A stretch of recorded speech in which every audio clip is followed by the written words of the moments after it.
Masarap magkaroon ng best friend. May taong poprotekta sa'yo. May taong nagpapasaya sa'yo.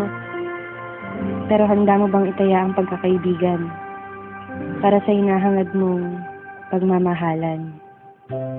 Nooy umitig na ako, subalit nasaktan. Ako si Princess. Grade school pa lang ako, palagi ko ng kaklase si Ivan. Magkaibigan kasi mga magulang namin, kaya kung nasan ako, nandun rin siya. Mapalungkot man o mapasaya, sa kulitan man o problema. Yan si Ivan, ang taong lagi kong kakampi sa buhay.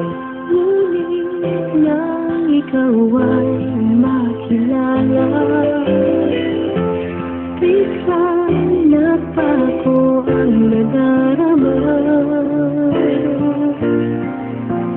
Para sa'yo, ako'y iibig pang muli. Dahil sa'yo, ako'y iibig ng muli. Ang aking puso'y pag-ingatan mo. Dahil sa ito'y muling magmamahal sa'yo. Sa'yo. Isang araw,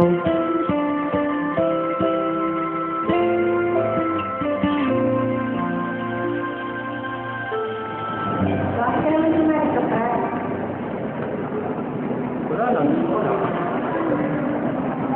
wala. Alam mo bang delikado yun?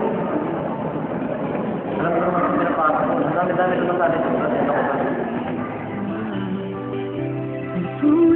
Matapos ang araw na yun, At sa'yo lamang nakita ang tunay na pag-ibig laging hinahanap.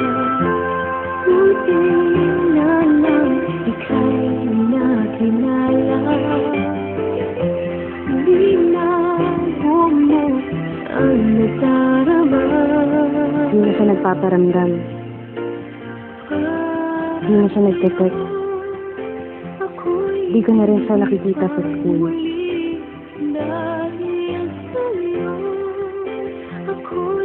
Kamusta na kaya siya? Pinuntahan ko siya sa bahay nila. Pero hindi ko siya naaabutan. Namimiss ko na yung best friend ko. Namimiss ko na si Ivan. Ang lalaking lihim kong minamahal. Hanggang isang araw, Ano ba talaga nangyayari sa'yo, Ivan? Bakit? Wala. May hindi ka sinasabi sa akin eh. Ano ka na ako sabihin sa'yo? Ba't di ka na pumapasok? Ba't di ka na nagpaparamdam sa akin? Ba't di ka nagre-reply sa mga text ko, Ivan? Ivan! Ano ba talaga nangyayari sa'yo? Ba't ka ba nangyayari sa buhay ko? Ano ba kita?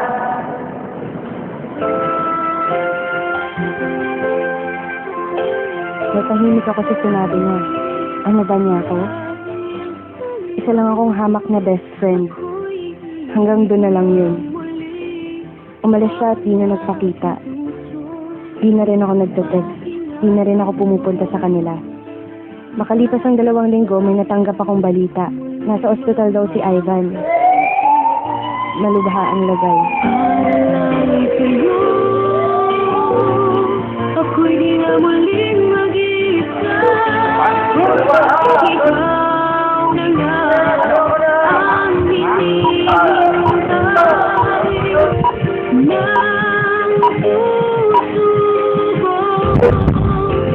Para sa'yo,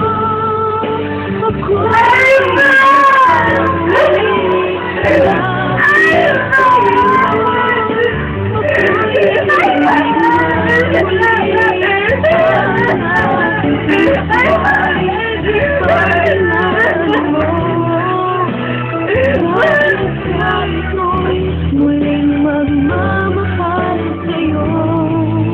Para sa'yo, ako'y ibig pang muli. Dahil sa'yo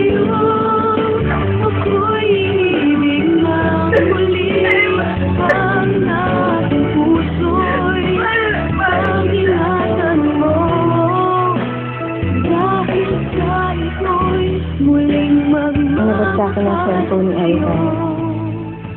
Pare, huwag niyong papakilaban ng best friend ko. Ginawa ko naman ang sinabi niyo, di ba? Nalayan ko na siya. Basta huwag niyo nang gagalawin si Princess. Mahal na mahal ko yun.